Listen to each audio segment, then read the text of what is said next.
So let's introduce the subject, which is thermal physics.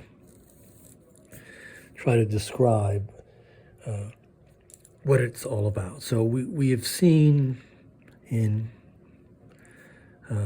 Newton's physics that we have, if we have objects moving, objects of a certain mass, m, here's an object of mass m moving with a velocity v, it collides with another object, and then they could be moving together, or one goes this way, the other one goes that way, and so on.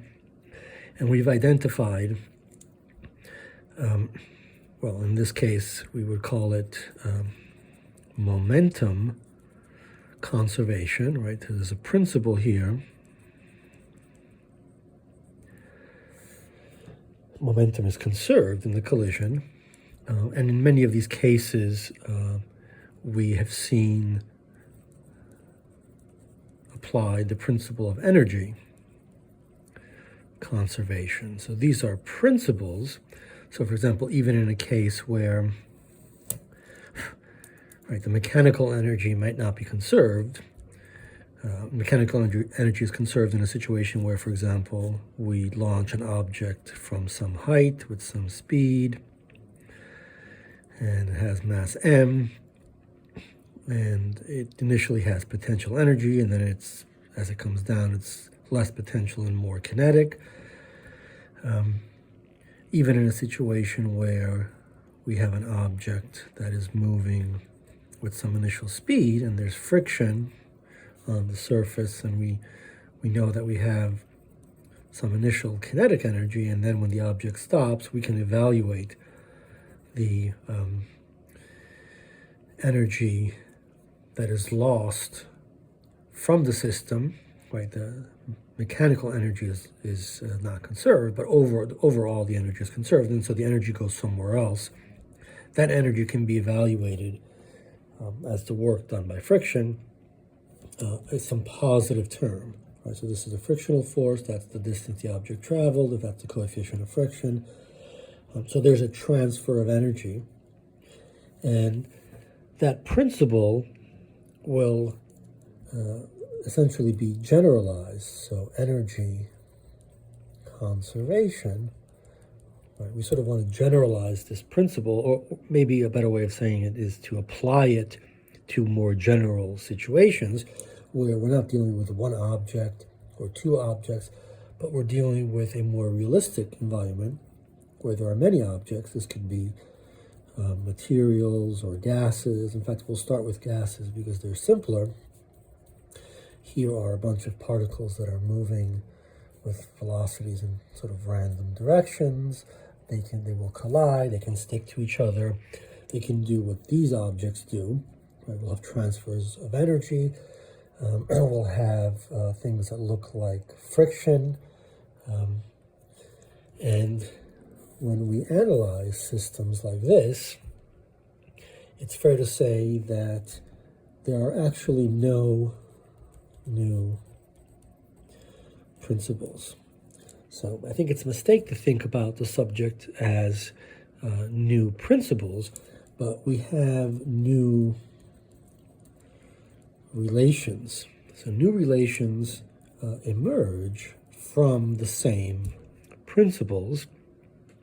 We're going to apply these principles to macroscopic systems, and when we do that, we'll see new relations. So, for example, we'll talk about the relationship between pressure, volume, and we'll define the notion of temperature, and we'll see that these things are connected to the number of molecules, and we'll find a relationship between these kinds of things. For example, in what's called the ideal gas.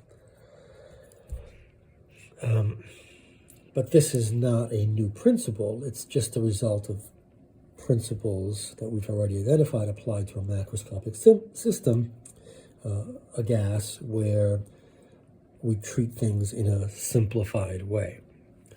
So basically, we're dealing with the transfer of energy So we're familiar with that principle.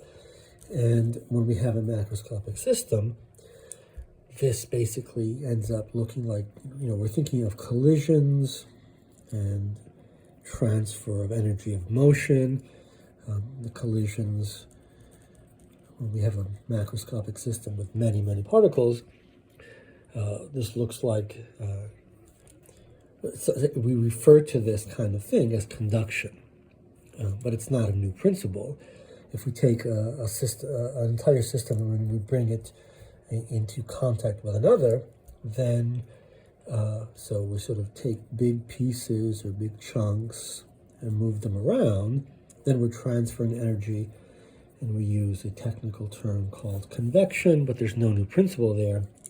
We know that if we have electric and magnetic fields, we have charged particles, and we move them around, we'll create electromagnetic radiation.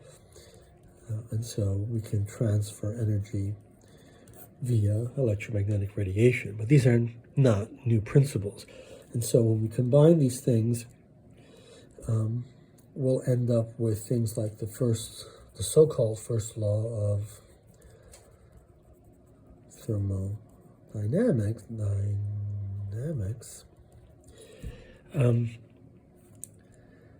It's not a new principle. It's really an emergent relation. And then we'll see the second law of thermodynamics, blah, blah, blah, dynamics. This, I would say, is not even an emergent relation. So this here is sort of emerges from a principle, the principle of conservation of energy. This is not even really like that. So neither of these should really be called a law or a principle. This is more of a likelihood statement about the future state of the macroscopic system.